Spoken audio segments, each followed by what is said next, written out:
Ngayon, aralin natin ang mga salita ng Diyos sa sermon na may titulong, Kung kayo ay hiwalay sa Diyos, hindi kayo mabubuhay. Sa aklat ng Genesis, makikita natin kung paano nilikha ng Diyos ang mundo. Tingnan natin ng mabuti ang ilang mahalagang punto tungkol dito. Saan tumingin ang Diyos nang nilikha niya ang mga isda? Sinabi ng Diyos, hayaang bumukal mula sa tubig ang maraming nilalang na may buhay. Sa pasimula, nang nilikha ng Diyos ang mga isda, sinabi niya ang mga salitang ito sa tubig. Paano naman nang nilikha niya ang mga puno? Saan siya tumingin? Sinabi niya sa lupa na, sibulan ang lupa ng punong kahoy na namumunga. Nang nilikha ng Diyos ang mga isda, nagsalita siya sa tubig. At nang nilikha niya ang mga puno, tumingin siya sa lupa. Kung gayon, nang nilikha ng Diyos ang sangkatauhan, saan siya tumingin? Mga kapatid, minsan, nagbabasa tayo ng Biblia ng pabasta-basta at nag-iisip na alam na natin ang lahat. Nang nilikha ng Diyos ang sangkatauhan, sino ang tinignan niya? Ang Diyos Elohim ay tumingin sa isa't isa. At sinabi nilang, lalangin natin ang tao sa ating larawan ayon sa ating wangis. Hindi ba? Nang nilikha nila ang sangkatauhan, ang Diyos Elohim ay tumingin lang sa isa't isa, hindi sa lupa ni sa tubig. Ang Diyos Ama at Diyos Ina ay tumingin sa isa't isa. Mga kapatid, tiyak na may malalim na kahulugan ito. Nang nilikha ng Diyos ang mga isda, tumingin siya sa tubig. Kung umalis ang isda mula sa tubig, ano ang mangyayari? Mamamatay ang isda. Sa mga lugar na tinignan niya, lumikha ang Diyos ng mga kapaligiran na pasadya para sa mga nilalang. Ano ang mangyayari sa isang puno kung mabubunot ito mula sa lupa?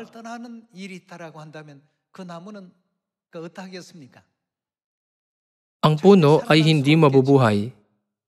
Mamamatay ito. Namamatay ang isda pag umalis ito sa tubig, at namamatay ang puno pag binunot ito sa lupa. Kung iisipin natin ang tanong na, saan tumingin ang Diyos at ano ang sinabi niya? Mauunawaan natin na tumingin sa isa't isa ang Diyos Elohim nang nilikha nila ang sangkatauhan. Sinabi ng Diyos na, lalangin natin ang tao sa ating larawan, at nilikha niya ang lalaki at babae. Pakiusap, tandaan na tumingin ang Diyos sa isa't isa. Sa paglikha sa mga isda, tumingin ang Diyos sa tubig. Sa paglikha sa mga puno, tumingin ang Diyos sa lupain. Sa paglikha sa tao, ang Diyos Elohim ay tumingin sa isa't isa. Ipinapakita nito na ginagampanan ng Diyos ang parehong papel para sa atin, na gaya ng papel ng lupa para sa mga puno at ng papel ng tubig para sa mga isda. Kung gayon, ano ang mangyayari sa atin kung hihiwalay tayo sa Diyos? Hindi tayo mabubuhay. Hindi mabubuhay ang puno kung ihiwalay ito sa lupa, at hindi mabubuhay ang isda kung ihiwalay ito sa tubig. Ito ang paglikha ng Diyos. Gaya nito, mabubuhay ba ang sangkatauhan kung ihiwalay tayo sa Diyos? Ibig sabihin, hindi kailanman mabubuhay ang sangkatauhan kung wala ang Diyos. Dahil ang buhay ay maaari lang na umiral sa pamamagitan ng Diyos Ama at Diyos Ina, dapat na lagi tayong maging konektado sa kanila. Mga kapatid, pakiusap, basahin ngayon ang kasaysayan ng paglikha sa Genesis. Tunay itong kamangha-mangha. Saan tumingin ang Diyos? Lumikha ang Diyos ng tahanan para sa mga isda, tahanan para sa mga puno, at tahanan para sa sangkatauhan. Pero ano ang mangyayari kung iiwan ng mga ito ang kanilang mga tahanan? Isang mundo ng kamatayan ang naghihintay sa kanila. Ito ang dahilan kung bakit hindi mabubuhay ang sangkatauhan kung ihiwalay tayo sa Diyos. Gaano tayo kasaya na nabubuhay tayo sa Diyos? Ngayon, kumpirmahin natin ito sa pamamagitan ng Biblia. Una, tignan natin ang katuruan ni Jesus sa John chapter 15, verse 5.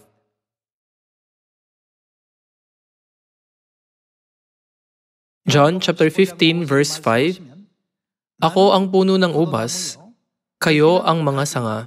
Ang nananatili sa akin at ako'y sa kanya ay siyang nagbubunga ng marami, sapagkat kung kayo'y hiwalay sa akin, ano ang mangyayari sa atin kung hiwalay tayo sa Diyos? Ay wala kayong magagawa. Kung hihiwalay tayo sa Diyos, magiging walang kabuluhan at walang kahulugan ang buhay. Ang lahat ay panandalian lang, at maging ang kasiyahan na inyong nadarama pag nakamit nyo ang mga bagay na ninanais nyo ay hindi magtatagal. Sinabi ng Diyos na, kung kayo ay hiwalay sa akin, wala kayong magagawa. Ito ang plano ng Diyos nang nilikha niya ang sangkatauhan. Nilikha ng Diyos ang sangkatauhan bilang mga nilalang na hindi kailanman mabubuhay kung hihiwalay sa Diyos. Gayunpaman, inaangkin ng mga taong walang alam na walang Diyos o ipinagyayabang nila ang mga sarili nila, nagsasabing, sa halip na maniwala sa Diyos, magtiwala tayo sa ating sariling lakas. Pag nagkakasakit ang mga ganitong tao, nag-iisip sila ng, mamamatay na ba ako? Saan ako mapupunta pag namatay ako? Walang kabuluhan ang buhay. Tunay na ipinanganak tayo na walang dala at mamamatay rin tayo na walang dala. Naunawaan nila ang kahangalan ng kanilang mga pag-iisip. Walang pag-asa, kasiyahan, ni dahilan ng pag-iral kung hihiwalay sa Diyos. Sinabi ni Jesus na, kung kayo ay hiwalay sa akin, wala kayong magagawa. Sa huli, ang pagtalikod kay Jesus ay nangangahulugang pag-iwan sa Diyos, at ang pag-iwan sa Diyos ay gaya ng pag-alis ng isang isda sa tubig. Gaano kasaya na tayo ay nasa Diyos Ama at Diyos Ina. Madalas natin itong nakakalimutan sa ating pang-araw-araw na buhay.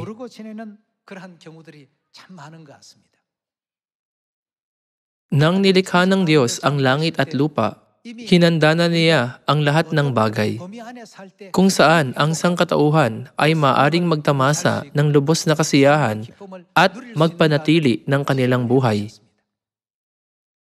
Kumpirmahin natin na ang sangkatauhan ay maaaring maging masaya at mabuhay ng puno ng pasasalamat pagkasama natin ng Diyos. Tingnan natin ang Deuteronomy chapter 7. Sa Deuteronomy chapter 7 verse 4, nasasulat na, sapagkat kanilang ilalayo ang iyong anak na lalaki sa pagsunod sa akin upang maglikod sa ibang mga Diyos. Sa gayo'y mag-aalab ang galit ng Panginoon laban sa iyo at mabilis ka niyang pupuksain. Dito, ang pagtalikod sa Diyos ay gaya ng pag-alis ng isang isda sa tubig. Sa huli, mararanasan ng isda ang kirot ng kamatayan. Sa talinhaga ng alibughang anak, inaasahan ng anak na mag-uumapaw siya sa saya sa sandaling lisanin niya ang tahanan ng kanyang ama. Gayunman, ano ang nangyari? Ito ay gaya ng pag-alis ng isda sa tubig. Kalaunan, dumanas siya ng mga pasakit. Kinasabikan niyang kainin maging ang pagkain para sa mga baboy. Pero kahit ito ay ipinagdamot sa kanya. Nang siya ay matauhan, naisip niyang, ilan sa mga lingkod ng aking ama ang may sapat at lumalabis na pagkain. Pero ako rito ay namamatay sa gutom. Nang lumisan siya, ito ay katulad ng pagpunta sa kamatayan. Gayunman, ano ang nadama niya nang bumalik siya? Ipagpalagay na ang isang isda ay saglit na umalis sa tubig at pagkatapos ay bumalik dito. Maunawaan nito na ang pinakamabuting lugar para sa kanya ay sa tubig. Gaano kasaya ang magiging buhay niya roon. Mga kapatid, pag tinignan natin ang kalooban ng Diyos na lumikha ng langit at lupa, maiintindihan natin kung ano ang uri ng buhay ang nagdadala sa atin ng labis na kasiyahan, hindi ba? Kaya sa Deuteronomy chapter 7 verse 4 nasusulat na, ang sino mang tumalikod sa Diyos ay mawawasak sa huli. Sa Judges chapter 16, tignan natin ang isang halimbawa ng pagtalikod. Sa Judges chapter 16, nakarecord ang kwento ni na Samson at Delilah. Si Samson ay isang Nazirita na tinalaga sa Diyos mula pa sa sinapupunan ng kanyang ina.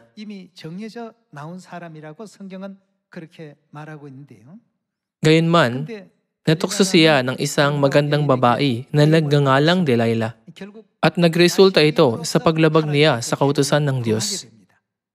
Tingnan natin ang chapter 16 verse 20. Sinabi niya, narito na ang mga Filisteo, Samson. Ang mga Filisteo ay nagbalak ng masama kasabwat si Delilah, nagsasabing, pakiusap, sabihin sa amin kung ano ang pinagmumulan ng lakas ni Samson. Babayaran ka namin ng pilak.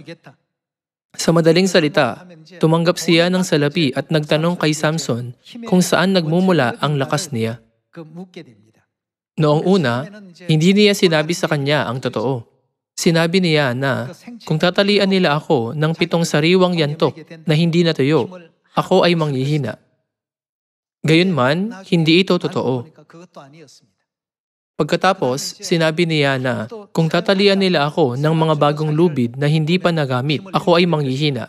Gayunman, hindi rin ito totoo. Kaya tinanong siya ni Delilah araw at gabi, sinasabing, pakiusap, sabihin sa akin ang pinagmumulan ng iyong lakas. May 3 kautusan para sa mga Nazirita na dapat nilang sundin sa pagtatalaga ng kanilang buhay sa Diyos. Ang Diyos ang nagbigay ng mga kautusan sa mga Nazirita. Basahin natin ang Numbers chapter 6 verse 1. Nagsalita ang Panginoon kay Moises na sinasabi, sabihin mo sa mga anak ni Israel, kapag ang sino mang lalaki o babae ay gagawa ng panata ng isang Nazirita upang italaga ang sarili para sa Panginoon, ay lalayo siya sa alak. Una, ang mga Nazirita ay hindi dapat na kumain ng anumang galing sa puno ng ubas maging ng mga buto nito. Ikalawa, ang mga Nazirita ay hindi dapat na lumapit sa bangkay. Ikatlo, kung ang mga Nazirita ay gumawa ng panata sa Diyos sa loob ng 1 taon, hindi sila dapat na gumamit ng pang-ahit na daraan sa ibabaw ng kanilang ulo. Ibig sabihin, hindi nila dapat nagupitin ang kanilang buhok. Si Samson ay isang Nazirita na nagtalaga ng kanyang buong buhay sa Diyos.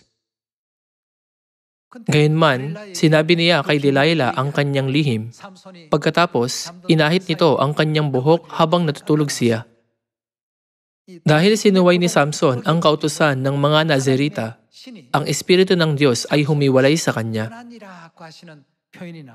Balikan natin ang Judges chapter 16. Unawain natin ang kautusan ng mga Nazirita sa lumang tipan at basahin muli ang tagpong ito. Nilabag ni Samson ang kautusan ng Diyos matapos sabihin kay Delilah ang pinagmulan ng kanyang lakas. Bilang resulta, dinukit ng mga Filisteo ang kanyang mga mata. Nang humiwalay ang Diyos kay Samson, siya ay nagdusa. Ang kasaysayan ni Samson ay nagtuturo sa atin ng ganitong aral. Pumunta tayo sa chapter 16 verse 20. Verse 20, sinabi niya, narito na ang mga Filisteo, Samson. At siya'y gumising sa kanyang pagkakatulog at sinabi, ako'y lalabas na gaya ng dati, at ako'y magpupumiglas. Ngunit hindi niya batid na, hindi batid ni Samson na, ang Panginoon ay humiwalay na sa kanya. Pag nasa tubig ang isda, ito ay malakas at mabilis. At nasa pinakamagandang kondisyon ito para gawin ang anumang nais nito. Gayunman, ang isang isda na nasa labas ng tubig ay hindi magagawa ng anumang nais nito. Ito ay humihinga sa pamamagitan ng kanyang mga hasang. Hindi ito mabubuhay sa lugar kung saan kinakailangan ang paghinga sa pamamagitan ng mga baga. Gaya nito, napatay ni Samson ang libo-libong Filisteo sa paggamit lang ng panga ng isang asno. Gayunman, matapos na humiwalay sa kanya ang Diyos, si Samson ay naging gaya ng isang ordinaryong tao. Verse 21, hinuli siya ng mga Filisteo at dinukit ang kanyang mga mata. Kanilang dinala siya sa Gaza at ginapos siya ng mga tanikalang tanso at siya ay pinagtrabaho sa gilingan sa bilangguan. Gayunman, pagkatapos sa siya ay maahitan, muling tumubo ang buhok ng kanyang ulo. Ang mahalagang punto rito ay na humiwalay sa kanya ang Diyos. Nang nilikha ng Diyos ang sangkatauhan, saan siya tumingin? Hindi ba tumingin ang Diyos Elohim sa isa't isa? Nang nilikha ng Diyos ang mga isda, tumingin siya sa tubig. Nang nilikha niya ang mga puno, tumingin siya sa lupa. Ang pinakamasayang sandali para sa isang puno ay pag nasa lupa ang mga ugat nito. Ang isang puno na nabunot ang mga ugat ay nagdarusa mula sa sandaling iyon. Sa kalaunan, sa paglipas ng panahon, mamamatay ang puno. Pareho ito sa atin. Pakiusap, isipin si Samson o si Judas Iscariote. Ang sinumang hihiwalay sa Diyos ay gaya ng isang isda na umaalis sa tubig. Maaari silang huminga ng ilang sandali, pero hindi ito magtatagal. Ang pagdurusa nito ay lalo lang nalalala. Mga kapatid, nang nilikha tayo ng Diyos, sina Ama at Ina ay tumingin sa isa't isa, nagsasabing, lalangin natin ang tao sa ating larawan. Dahil ang Diyos Elohim ay tumingin sa isa't isa, ano ang pinakamabuting kapaligiran para sa atin? Ito ay ang Diyos. Nang nilikha nila ang sangkatauhan, tumingin ang Diyos Elohim sa isa't isa. Kaya hindi tayo dapat na humiwalay sa Diyos, nag-iisip ng, hihiwalay ako sa Diyos at mamumuhay ng masaya. Pupunta ako sa mundo at magpapakasaya. Pero sa katunayan, hindi ito maaaring mangyari gaya ng iniisip ng tao. Kaya ang mga salita ng Biblia ay ang katotohanan. Dahil ang lahat ng bagay ay matutupad ayon sa mga salitang nasusulat dito, dapat tayong laging magalak at magpasalamat sa Diyos.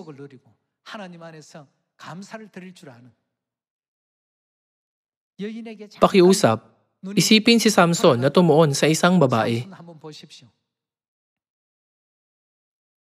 Sinabi niya kay Delilah kung paano malalabag ang kautusan ng Diyos na walang pang-ahit na daraan sa ibabaw ng iyong ulo. Bilang resulta, inahit ang kanyang buhok at dinukit ang kanyang mga mata. Siya ay naging miserable. Nang kasama niya ang Diyos, napakalakas niya na walang ibang mandirigma ang makalaban sa kanya. Gayunman, ano ang nangyari nang humiwalay ang Espiritu ng Diyos sa kanya? Siya ay nawalan ng kabuluhan. Kaya dapat tayong manatili sa Diyos. Unawain natin na ang pinakamapagpalang panahon para sa atin ay ang panahon kung kailan sinusunod natin ang Diyos at ang Kanyang mga utos. Tingnan natin ang 1 Samuel chapter 16 verse 1.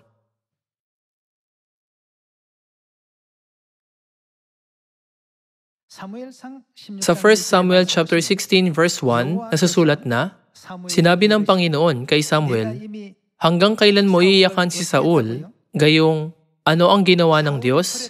Itinakwil ng Diyos si Saul. Hindi ba nito ibig sabihin na iniwan siya ng Diyos? Ang ugnayan ni Saul sa Diyos ay nasira. Hanggang kailan mo iiyakan si Saul, gayong itinakwil ko na siya sa pagiging hari sa Israel. Bakit humantong si Saul sa ganitong sitwasyon? Sa chapter 15, inutusan siya ng Diyos na lipulin ang mga Amalekita at puksain ang lahat ng tupa at mga baka. Gayunman, kalahati lang ng kalooban ng Diyos ang isinagawa niya. At sinuway niya ang kalahati ayon sa kanyang sariling pag-iisip. Dahil pinahiran ng langis ni Samuel si Saul bilang hari, minahal niya ito ng labis. Kaya sinabi ni Samuel na, "Bakit hindi mo sinunod ang tinig ng Diyos?" Sinabi niya ito ng may napakalungkot na puso. Lumipat tayo sa chapter 16 verse 14. Sa verse 14, nasusulat na, "Ngayon, ang Espiritu ng Panginoon ay ano? Humiwalay kay Saul. At ano ang sunod na nangyari? Isang masamang espiritu mula sa Panginoon ang nagpahirap sa kanya. Gabi-gabi siyang pinahirapan ng masasamang espiritu at nawala na siya sa katinoan." Matapos patayin ni David si Goliath, dumating ang hukbo ng mga Israelita sa Jerusalem habang nagsasaya sila sa tagumpay. Pagkatapos, umawit ang maraming babae nang pinatay ni Saul ang kanyang libo-libo at ni David ang kanyang laksa-laksa. Dahil mas pinuri ng mga tao si David kaysa kay Saul, kinasuklaman ni Saul si David.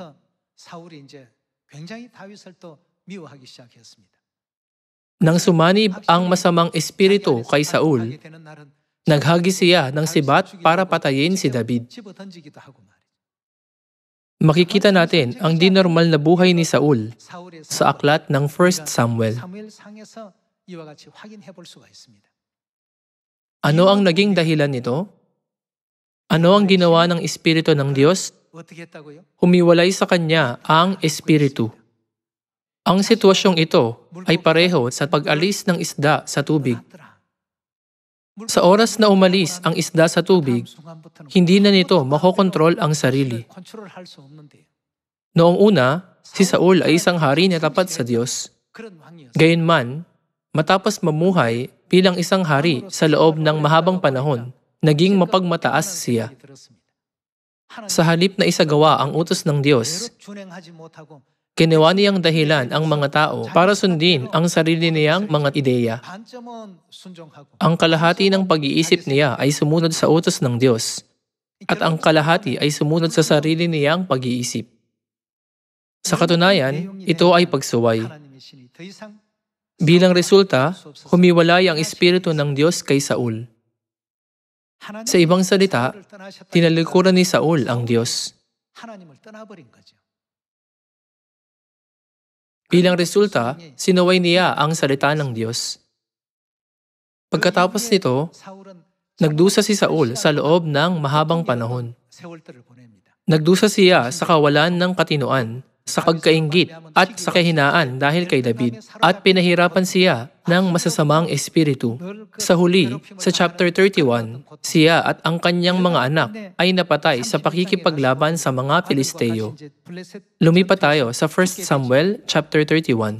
Chapter 31 verse 1, ang mga Filisteo ay lumaban sa Israel, at ang mga kalalakihan ng Israel ay tumakas sa harap ng mga Filisteo at patay na nabuwal sa bundok ng Gilboa. Inabutan ng mga Filisteo si Saul at ang kanyang mga anak at pinatay nila sina Jonathan, Abinadab at Malkishua na mga anak ni Saul. At ang labanan ay naging mabigat para kay Saul at inabutan siya ng mga mamamana at siya'y malubhang sinugatan ng mga mamamana. Nang magkagay sinabi ni Saul sa kanyang tagadala ng sandata, "Bunutin mo ang iyong tabak at saksakin mo ako niyon. Baka dumating ang mga hindi tuling ito at ako'y saksakin at ako'y kanilang paglaruan." Ngunit tumanggi ang kanyang tagadala ng sandata sapagkat siya'y takot na takot. Kaya't kinuha ni Saul ang kanyang tabak at ibinuwal ang sarili doon. Nang makita ng kanyang tagadala ng sandata na si Saul ay patay na, ibinuwal rin niya ang kanyang sarili sa kanyang tabak at nagpakamatay na kasama niya. Bilang unang hari ng Israel, nakagawa siya ng mga kahanga-hangang gawa. Pero sinuway niya ang salita ng Diyos at tinaas ang kanyang sarili. Ang buong Israel at ang mga kawal ay sumunod sa kanyang mga utos.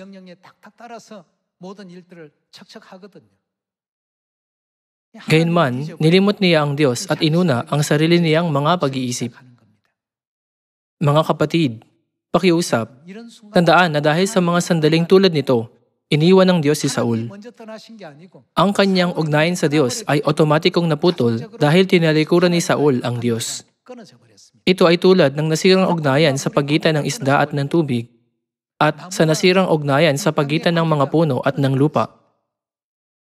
Matapos iwan ng Diyos si Saul, hindi naging maayos ang kanyang buhay. Sa huli, siya at ang kanyang mga anak ay napatay sa digmaan at natalo ang mga Israelita. Nagwakas ang buhay ni Saul ng kalunos-lunos. Kung gayon, bakit nasulat ang kasaysayang ito sa Biblia? Isa itong anino na nasulat para matuto kayo, kaya hindi kayo dapat na maging kagaya nila. Huwag sundin ang mga maling halimbawang ito. Hindi kayo dapat na humiwalay sa Diyos. Mga kapatid, sa panahon ng sinaunang simbahan, sa seremonya ng paghuhugas ng mga paa na may malalim na kahulugan, sinabi ni Pedro na, "Guro, hindi mo uhugasan ang aking mga paa kailanman. Ako dapat ang maghuhugas ng iyong mga paa. Paanong mangangahas ako na hilingin sa iyo, Diyos sa tagapaglikha, na hugasan ang aking mga paa? Hindi ko ito magagawa kailanman." Sumagot si Jesus ng, "Pedro, kung hindi kita huhugasan, ay hindi ka magkakaroon ng bahagi sa akin." Nagulat si Pedro at nagsabing, "Panginoon, pakiusap, hindi lang ang aking mga paa, kundi pati ang aking mga kamay at ang aking ulo." Mga kapatid, hindi tayo kailanman dapat na humiwalay sa Diyos. Sa kasaysayan ni Saul na nasusulat sa 1 Samuel, si Saul ay puno ng karunungan nang kasama niya ang Diyos. Dahil napakatalino niya, nagawa niyang sundin ang lahat ng kautusan ng Diyos. Tinuring niyang mapagbiyaya ang lahat ng kautusan ng Diyos, pero isa-isa niyang sinuway ang mga ito. Dumating sa punto na hindi niya sinunod maging ang mahalagang tagubilin mula sa Diyos. Sa huli, sunod-sunod na mga pasakit at mga pagdarusa ang naranasan ni Saul nang humiwalay siya sa Diyos. Dahil may mga usa, mga namumukadkad na bulaklak at mga maningning na bituin sa lupa, tumatalo ng mga isda mula sa tubig, nag-iisip ng, pumunta tayo sa lupa. Mula sa sandaling iyon, nagdurusa sila sa sakit ng kamatayan. Pag inutusan tayo ng Diyos na, huwag kayong humiwalay sa akin kailanman, ito ay hindi dahil nais niya tayong ituring bilang mga alipin. Gaya ng sinabi ko sa inyo ngayon, ang prinsipyong ito ay nakapaloob sa kalooban ng paglikha. Magiging masaya pag tayo ay nasa Diyos. Hindi tayo kailanman dapat na humiwalay sa Diyos. Hindi natin dapat na iwan kailanman ang ating ama at ina. Magpatuloy tayo sa Deuteronomy chapter 13. Sa chapter 13 verse 1, nasusulat na, "Kung may lumitaw sa inyo na isang propeta o isang mapanaginipin ng mga panaginip at bigyan kaniya ng isang tanda o kababalaghan at ang tanda o ang kababalaghan ay mangyari na kanyang sabihin sa iyo, sumunod tayo sa ibang mga Diyos na hindi mo kilala at ating paglingkuran sila, huwag mong papakinggan ang mga salita ng propetang iyon o ng mapanaginiping iyon, sapagkat sinusubok kayo ng Panginoon ninyong Diyos upang malaman kung iniibig ninyo ang Panginoon ninyong Diyos ng inyong buong puso at kaluluwa. Kayo'y lalakad ayon sa Panginoon ninyong Diyos at matatakot sa Kanya, tutupad ng Kanyang mga utos. Susunod sa Kanyang tinig, maglilingkod sa Kanya, at mananatili sa Kanya, at ang propetang iyon o ang mapanaginiping iyon ay papatayin." Sa panahon ng lumang tipan, nagbigay ang Diyos ng ganitong kahigpit na utos. Tignan natin ang dahilan, ay papatayin, sapagkat siya ay nagsalita ng ano? Ng paghihimagsik laban sa Panginoon ninyong Diyos na naglabas sa inyo sa lupain ng Ehipto at tumubos sa inyo sa bahay ng pagkaalipin. Dito, ano ang ibig sabihin ng pagsasalita ng paghihimagsik laban sa Diyos? Ibig nitong sabihin na ginagawa nila tayong iwan ng Diyos. Sa ibang salita, hinihiwalay nila tayo mula sa Diyos. Kung hihiwalay tayo sa Diyos, ano ang mangyayari sa atin? Hindi tayo magiging masaya. Hindi rin tayo magiging mapagpasalamat. Kaya sinabi ng Diyos na, upang iligaw ka sa daan na iniutos ng Panginoon mong Diyos, upang iyong lakaran, ganito mo aalisin ang kasamaan sa gitna mo.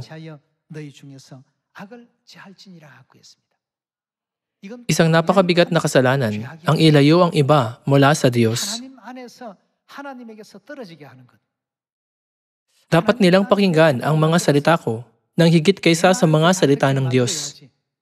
Isa itong mapanganib na pag-iisip.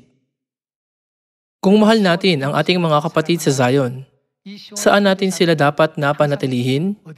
Saan ang pinakamabuting lugar para sa atin? Ipagpalagay na mayroon kayong mga alagang isda na pinakamamahal nyo. Kahit na nais nyo makipaglaro sa kanila sa labas ng tubig, ilalabas nyo ba ang mga ito? Kung mahal nyo sila, dapat nyo silang hayaang manatili sa tubig. Sa parehong paraan, dapat nating hayaan ang lahat ng makalangit na kapamilya ng Zion na tumingin sa Diyos. Kung may kahit kaunting puwang sa ugnayan nila sa Diyos at nagsimula silang dumepende o sumunod sa mga tao sa halip na sa Diyos, magkakaroon ng malaking problema. Magiging masaya tayo pag nabubuhay tayo sa Diyos na siyang pinagmumulan ng buhay. Kaya pumarito si Jesus sa lupa at nagsabing, kung kayo ay hihiwalay sa akin, wala kayong magagawa, hindi ba? Kung hihiwalay tayo sa Diyos, wala tayong magagawa ng maayos. Hindi natin madarama ang tunay na kasiyahan. Kaya sa Deuteronomy chapter 13, nasusulat na dapat nating tanggihan ang propeta na nagtatangkang ilayo tayo sa Diyos.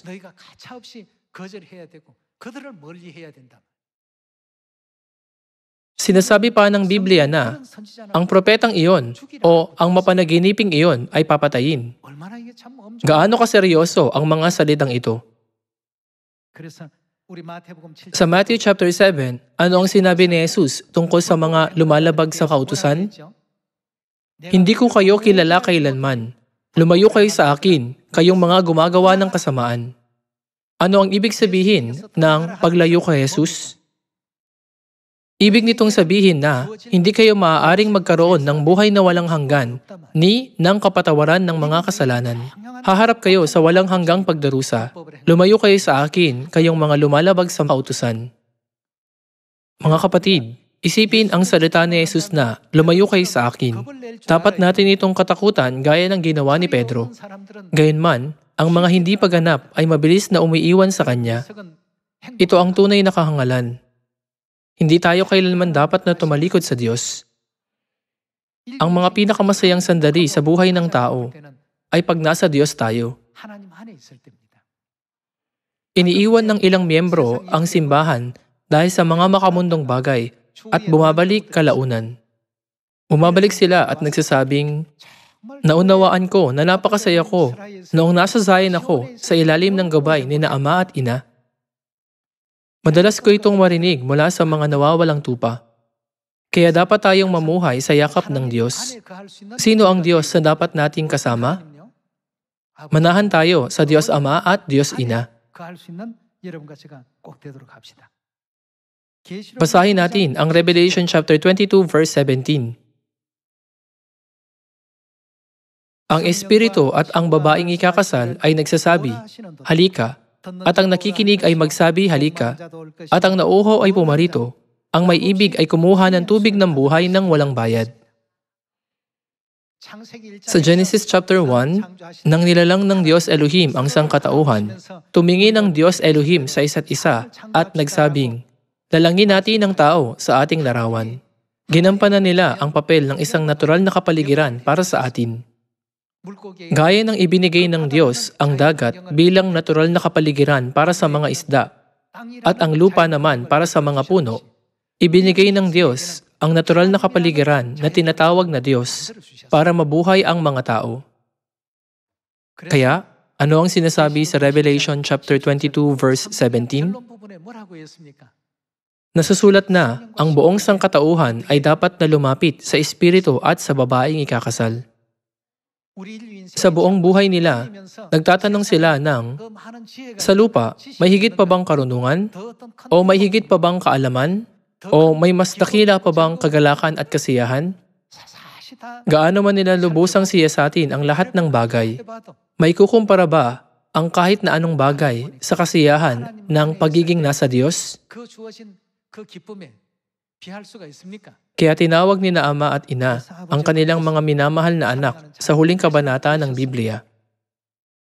Hali kayo, lahat ng nauuhaw, hayaang lumapit ang lahat ng nabibigatan at ang lahat ng nababagabag at magpagaling sa Diyos. Magkakahawa kamay tayong tumakbo tungo sa kaharian ng langit nang walang maiiwan. Sino ang nagbigay sa atin ng salitang ito? Ito ay ang Diyos. Tinakda na ng Diyos ang fundamental na wakas ng sangkatauhan. Patungkol dito, ano ang sinabi ni Solomon sa aklat ng Ecclesiastes? Ang lahat ay walang kabuluhan, pero ang pinakamahalagang katungkulan ng lahat ng tao ay ang matakot sa Diyos. Mga kapatid, mahalagang maunawaan ang puntong ito. Maaring isipin ng ilang miyembro na, hindi ba malinaw na hindi tayo mabubuhay ng walang Diyos? Gayunpaman, ngayon, muli nating iukit ang katuroang ito ng malalim sa ating mga puso sa pamamagitan ng Biblia. Umaasa na sa pinagpalang araw na ito ng Sabat, hindi titigil ang mga pag-awit ng kasiyahan at mga papuri sa Diyos. Nais kong tapusin ang sermon na ito. Maraming salamat.